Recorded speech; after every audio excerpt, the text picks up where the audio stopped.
Everybody's talking about Universal Basic Income, or UBI. Guaranteed minimum income. We should explore ideas like universal basic income. Basic income has come to the fore in recent years. Universal basic income is going to be the first thing I do as president. We will have to have some kind of universal basic income. This is when a government gives every citizen money on a regular basis, and that is unconditional, meaning everyone gets it, whether they work or not, and no matter how much money they have. The idea of a basic income is that everybody would receive a modest amount paid each week or each month without conditions and paid equally to every man and every woman, with a smaller amount paid for every child.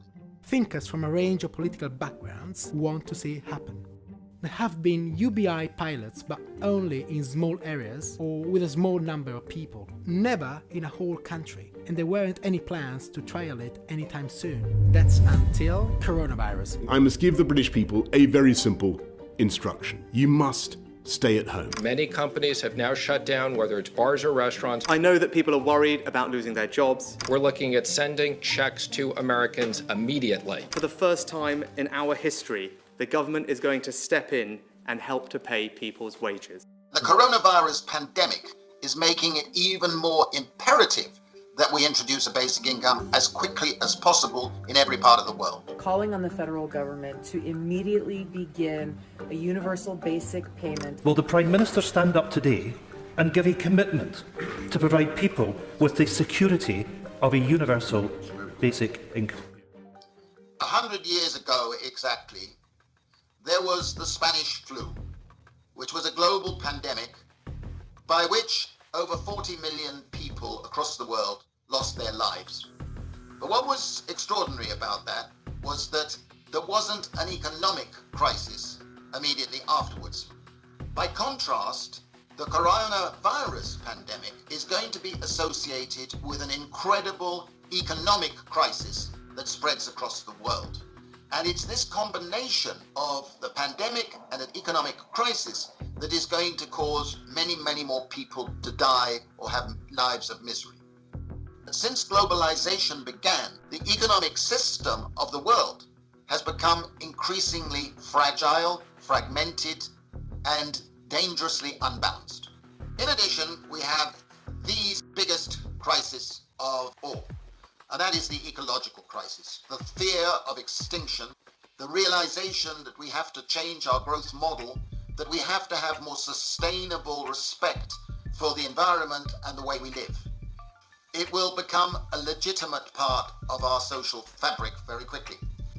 And as it does so, I think you will find people having a greater sense of freedom, a greater sense of community, and will want to shift their lifestyles to spending more time doing work that is not labor, doing care work, doing community work, doing voluntary work, doing ecological work, doing the sort of activities that don't eat up the resources and eat up the planet and cause extinction, but rather actually help to reproduce our communities, our sense of localism and our sense of slowing down.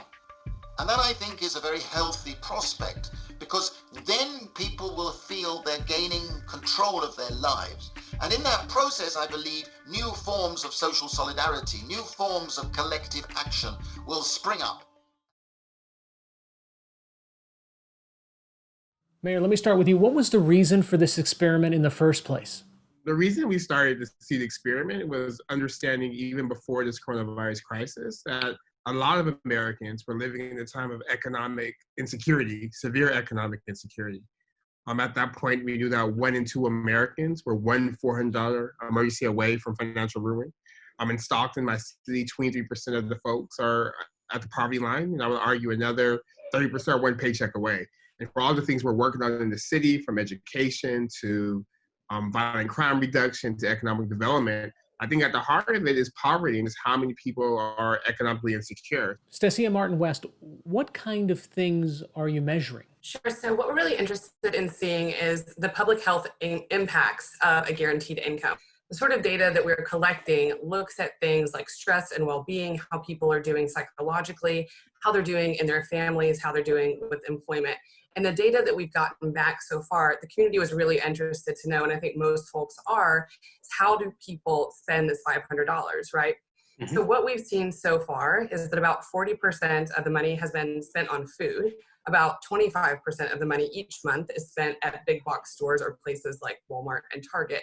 And so what this speaks to is that lower income families prioritize the needs of their families, and we can trust them to do so, and we can trust them to make rational financial decisions. What we know from a lot of years of social science and public health data is that most American households are food insecure. So again, speaking to what Dr. West just said, when we think about the ways in which most families are struggling and living paycheck to paycheck, food is one of the things that's flexible, right? So it's one of those things that we can actually adjust our spending on. And what we're learning through SEED, which builds on a pretty big body of knowledge, is that the quality of food and the quantity of food shifts based on how much money is in the household. Mayor, I'm sure you've heard the counter narrative. This is not going to help anything. The people you give this money to are going to spend it the wrong way.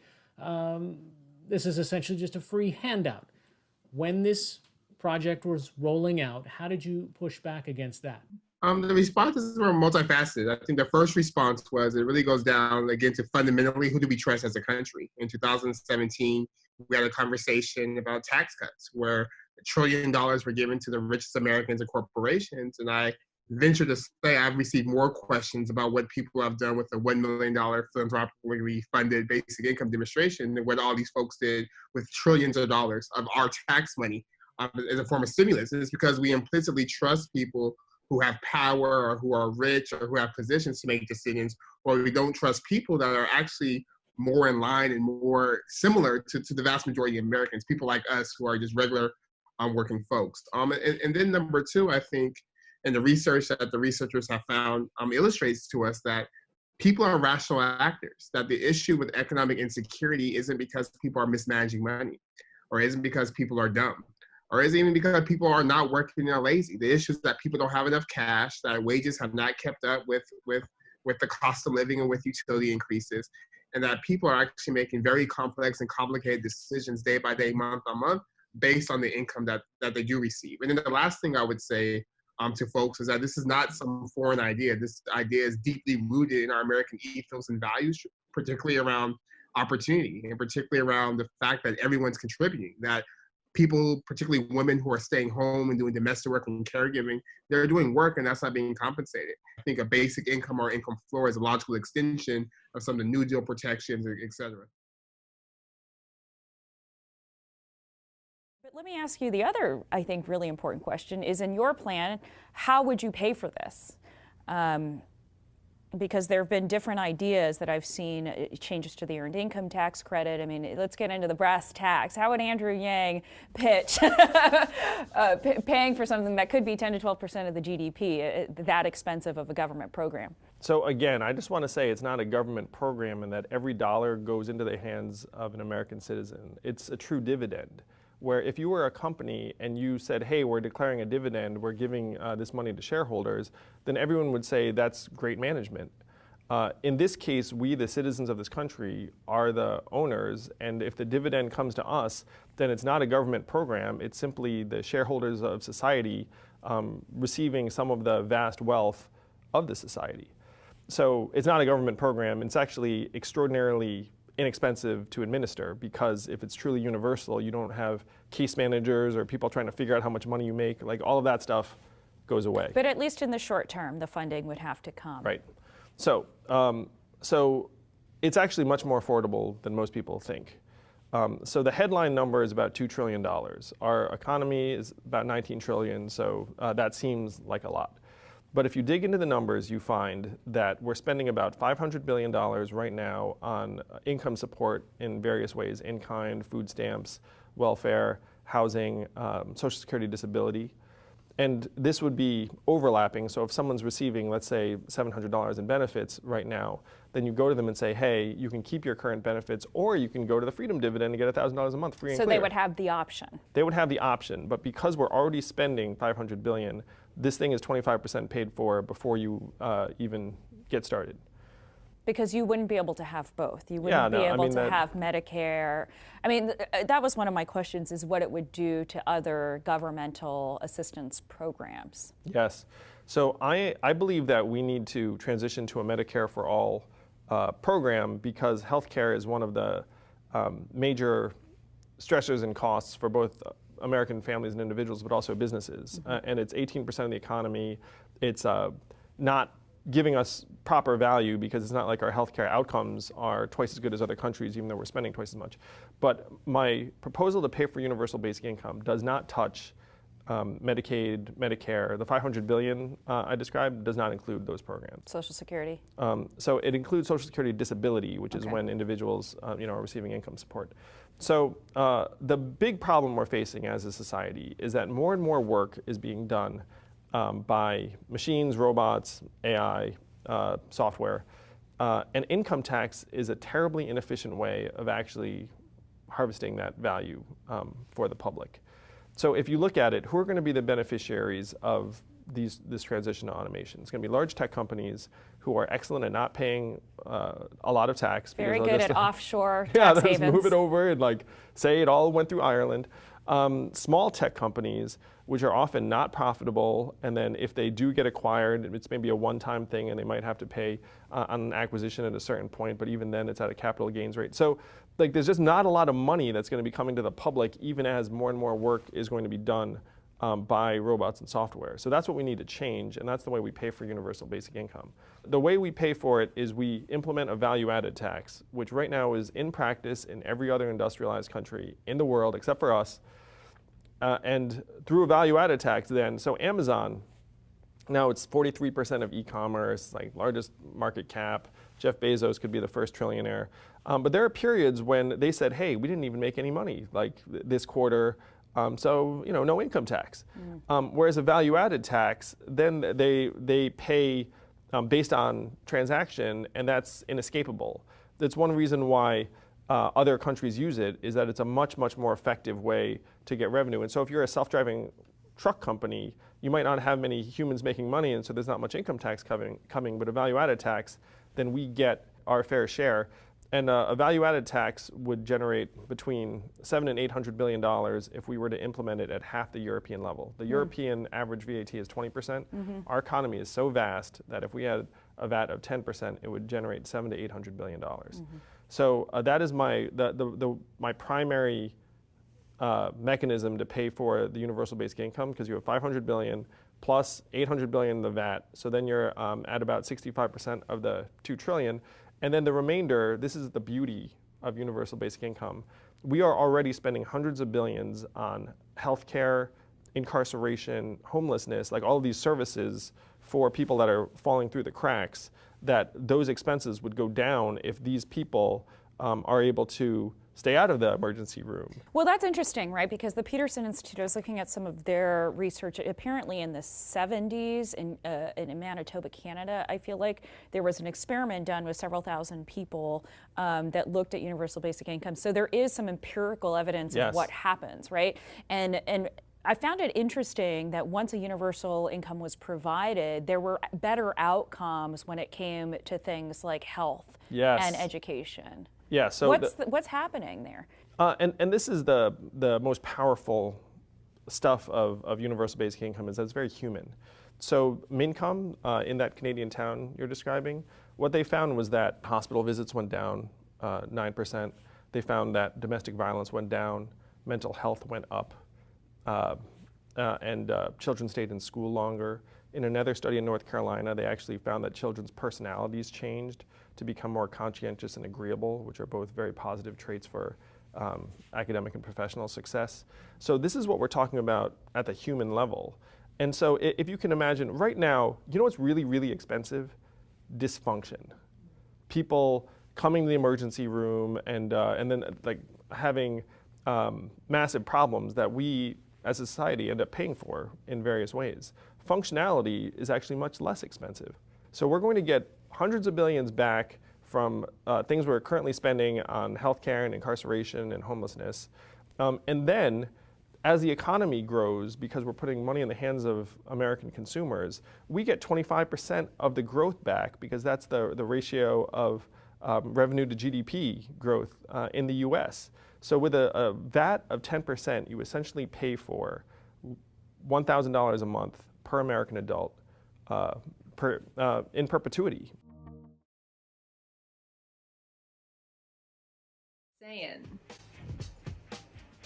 So the positives for revolutionary politics are few, although it really depends on exactly which form of UBI would be implemented. If it's a living wage, it could potentially disrupt some of the power that employers have over employees and perhaps give people the opportunity to pursue things that they are actually good at and passionate about, because they wouldn't be stuck scraping along working 2 to 3 jobs just trying to survive. They'll be able to afford education for their children, etc. So it has the potential to alleviate some of the worst pressures of capitalism, namely that it sees everyone as undeserving of food and shelter unless they are turning a profit for a capitalist. The best positive in my mind is that it could challenge the idea that a person's worth should be tied to their productive labor. It could potentially bring on this society-wide recognition or a shift in people's thinking to understand that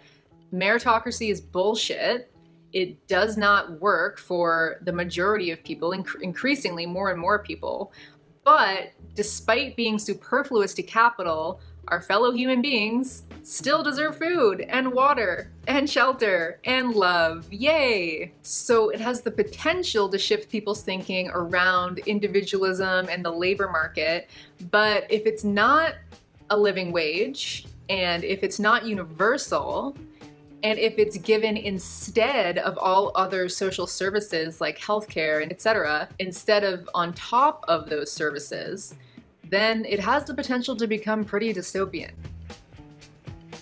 So here we come to the negatives, and I am getting very sweaty, so I apologize. So like I said, it could be used as a means to privatize and individualize all other social provisioning. It bears mentioning that the architects of neoliberalism like Milton Friedman and Hayek were in favor of a UBI because they saw it as a way to lower people's benefits and maintain a large pool of low-wage workers. They called it a negative income tax, and they pushed for it because they thought that unemployment benefits were holding wages too high. Paul Cockshott explains that if you want to get somebody to work, you have to pay at least 50% more than the unemployment benefits in order to make it worth their while. So the neoliberal economist idea was, why don't we pay the benefit to everyone, and then you could pay half the unemployment benefit as a wage and you would still get people coming to work for that. Doing that would ensure that you always had a pool of people who were just desperate for low-wage work. So number 2, it could become just a subsidy for business that would remove any responsibility for companies to actually need to take care of their workers at all and make sure that they pay them well or provide them benefits or anything. Also, it's only for citizens. So that has the potential to marginalize and make immigrants and refugees even more vulnerable than they already are. Also, not every country in the world could afford implementing a UBI, especially if they're in the clutches of the World Bank or the IMF.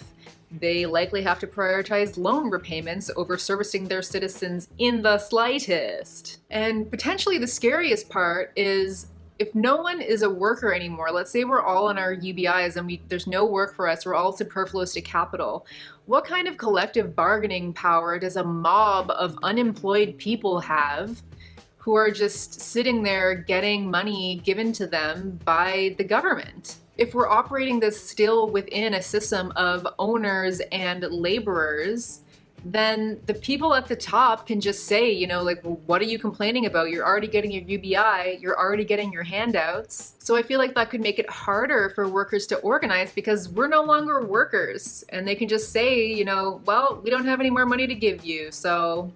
And in terms of its potential to disrupt some of the power that the employer has over the employee, again, if we're doing this within a capitalist framework where there are 2 classes, the class of owners and the class of laborers, the capitalists and the government, I mean, they're not gonna actually make UBI a living wage. Like, they're not gonna make UBI a way that workers are gonna be actually able to just exit the workforce if they so choose. Like, they would have no incentive to do that. In fact, the complete opposite. So UBI under a capitalist framework has the potential to be really, really dystopian, because it's just a mob of people being fed money, just enough money, so that they can continue this system of consumption for no other reason other than consumption and waste, to keep the growth-oriented, profit-seeking system going for no other reason.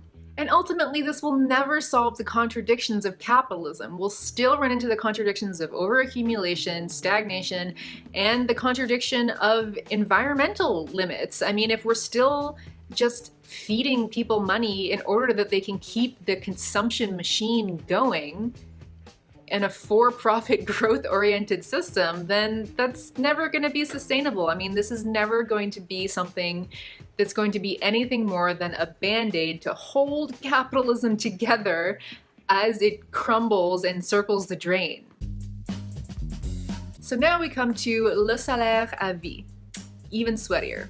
And le salaire à vie attempts to address a lot of the problems with UBI, namely that it still operates within a capitalist, growth-oriented, exploitative system that doesn't actually challenge the contradictions of capitalism. Bernard Friot wants to challenge the use-value, exchange-value binary that exists under capitalism. So if I cleaned this apartment right now, for example, I would be producing a use value, not an exchange value, because it wouldn't contribute to the GDP, nobody would be profiting off of it. But the minute that somebody, like a company, contracts me out to do the exact same labor, producing the exact same use value, suddenly this has an exchange value. Suddenly this is productive labor because somebody is profiting off of my labor, and that could contribute to the GDP, etc. Friot believes that everyone produces valuable use values in their lives, and one's worth or one's salary and ability to live a life of dignity should not be based around the metric of exchange value, which is founded on exploitation and the whole contradictory capitalist framework that we just discussed. So UBI is given to you by the state, and it's financed through taxes, presumably taxing the middle and working classes more, because let's face it, I don't think they're going to be taxing the billionaires or cutting down on the defense budget. And with UBI, you get a basic income, but you have to supplement that with further work for a capitalist. Le salaire à vie proposes that the main, or perhaps only, income that people are getting is the salaire à vie. The salary would vary by age and whether or not you pursue higher qualifications. So at 18, you would start getting the base salary of, let's say, 1,500 euros per month. But if you get diplomas, etc., that improve your ability to do whatever job that you do, then you advance your salaire à vie. There's also a accumulation of experience points, which you get just from working. So as you get older, you'll hit thresholds where the salary will rise. I assume this is true whether or not you are working a job, or if you are not working a job, because presumably you're still producing use values in your life, whatever you are doing. So I believe that the points, even if you're not working a conventional job, you would still accumulate points, but probably if you are working a conventional job, then you would accumulate more points to advance your salary. And there would be a cap for how high any salary could go, for example, 6,000 euros per month. Unlike UBI, le salaire à vie would be financed by the total production of the country. So each company, whatever profits it makes above whatever it takes to merely keep running the business, like energy costs or raw material supply, is put into a central coffer, which is then distributed to all citizens. So bosses would no longer control the salaries of their workers, and also the power of landlords would be abolished. Friot sees this as a stepping stone towards post-capitalism, whatever that might look like. So I think I understand the impulse behind it. There's a legitimate basis to be embarrassed, ashamed of how we treat the problem of people who are not earning enough money to live their life in a decent way. There's a compassion there, there's an understanding, and I don't want in any way to undermine that or contradict it. It's like how I feel when I see someone on the street with all the homeless we have in New York now reach into his or her pocket and take some change and give it to them. It's a nice moment. I like it. Right. But as a way to deal with this problem, I'm horrified. I can't get over it.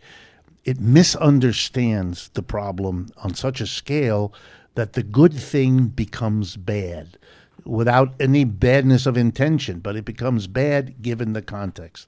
And for me, the basic question always has been, if we give everybody an income who doesn't earn one by their own labor, or a basic one to which then your own labor adds, we are creating two groups of human beings in our society. And that's absurd. I don't understand why we do that. We have a long history of seeing the endless recriminations and bitterness that arises between these two people. The difficulty one has is blamed on the other one. What if it goes to absolutely everybody? Some people are putting forward.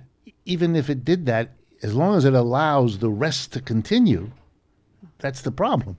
So that some people will be rich on top of what they get as their thing, and other people will live.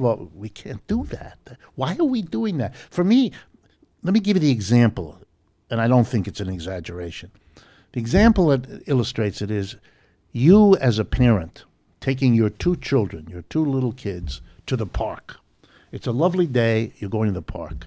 In the park, you encounter, you and your two children, an ice cream truck, a young man or woman who's making ice creams. So you've got two kids, so you buy 2 ice cream cones and you give them to one kid. Wow. The minute you do that, the other kid starts, what the hell's going on here? And starts crying and because what have you done? And you realize in that moment, you just did the big mistake. So then you compound your mistake and you put pressure on the one to whom you gave the 2 cones to give the other one to his, her sister, brother, creating a level of tension and conflict and enmity between the 2 siblings that will scar them for life.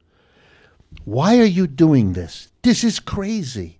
Redistributing wealth is a dangerous social process. It's unnecessary. Don't distribute it unequally in the first place.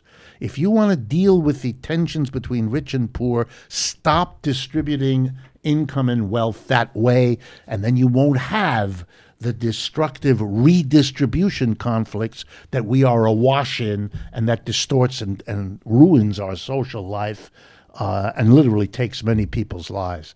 The issue is how you distribute the product of our labor in the first place, not to endlessly debate how to redistribute it. Once you gave those 2 ice creams to one kid, you've done the damage. You realize that. You're now trying to save it from being even worse, but you didn't have to in the first place. You didn't have to distribute it. There is no reasonable basis to give Jeff Bezos $150 billion in wealth while other people, can't put food on the table. It's a crazy way to organize a society. It also really disturbs me when you frame things as inevitabilities, right? So, this notion, and it isn't just, I'm not trying to speak indirectly. It isn't just Andrew Yang. There's a very broad rhetoric that one of the reasons we need to have UBI is because automation is going to come in and it's going to eliminate all sorts of jobs. Now, I said this before. I'm not going to play the clip of him, and I will never give him any public credit. And the only reason I talk about him is because he's a danger, because he identifies correct arguments at times. Tucker Carlson was on with Ben Shapiro, and this came up. And Tucker Carlson was basically doing, insincere, in my opinion, and pretty obvious bullshit, but his version of why he's not a pure free marketeer. And he said to Ben Shapiro, he's like, look, if you told me that 20 million driving jobs are going to get eliminated by technology, I would stop that regulation. I wouldn't just allow that to happen because the market demands it. That would be a disaster. So even when you frame that you cannot have a collective action in response, even a Keynesian or social democratic one, you can't just say, oh, well, if Google's going to create driverless cars that will eliminate 20 million jobs, giving everybody $1,000 is not the answer to that. The answer to that is to stop Google from doing that project. And if you don't see that as even a possibility, then I think the game is lost in terms of what we can do in the long term. Let me give you another thing you have to see. Right. Different from that. And that is, there's a move here that should be exposed for what it is. And the move is, if we have a technical change that allows things to be done with less labor than That should be used to good news for us. It should be, and it could be. Right. Here's the punchline. Right. And I use a little example. It's not complicated. The arithmetic is very simple. Imagine anything being produced. It takes 100 workers, and they produce 100 things, and they charge $1 each, and they make $100 revenue, whatever you want to call it. Okay, now a machine comes along, makes workers twice as effective.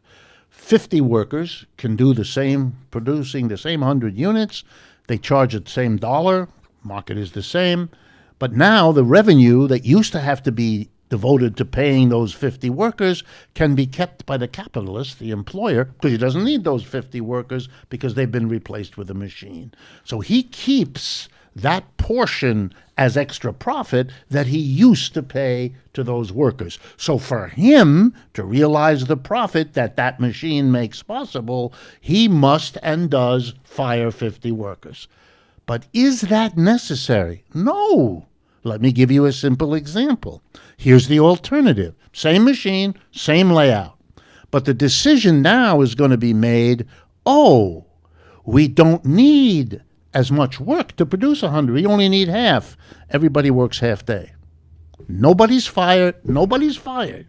The wages are the same. The profit is the same because he's getting 100 units, selling them for $1, and paying his workers, and whatever profit he got before, he will get now. The gain in the technology will then be the leisure of the majority, the employees. Technology will have half a day off for every worker rather than profit. So it's the leisure for the majority versus the extra profit for the individual. That's the real issue. And you elide that. You pretend it's not there, or you make it invisible by this instant little game in which a new invention wipes out the jobs. No, it doesn't. It could just as well preserve the jobs at half the time. So that's beautiful. And correct me if I'm wrong, but I actually see the 3 different economic standpoints in that. So neoclassical, so-called, is let the technology come and give all the money to the bosses and fuck you.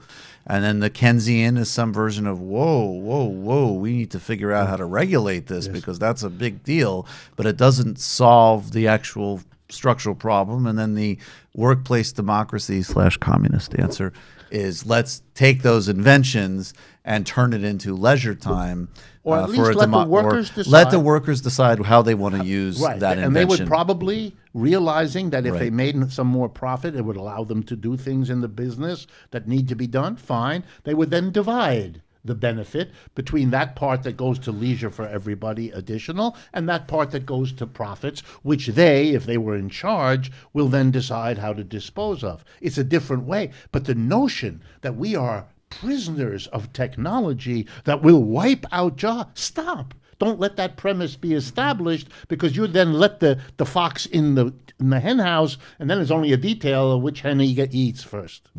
Sorry about the metaphor. No, I love that. That's beautiful. But we're here.